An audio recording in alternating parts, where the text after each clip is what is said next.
तर आता आपण टक्स घ्यायचे आहेत.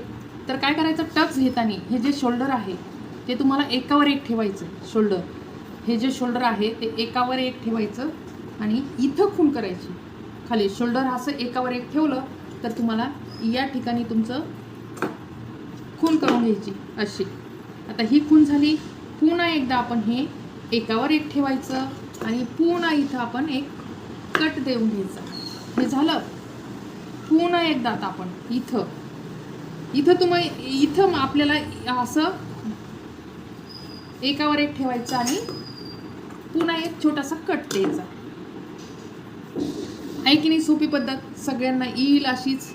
इथं सुद्धा तुम्हाला पुन्हा असं एकावर एक ठेवायचं, इथं सुद्धा एकावर एक ठेवायचं आणि हे असा कट द्यायचा.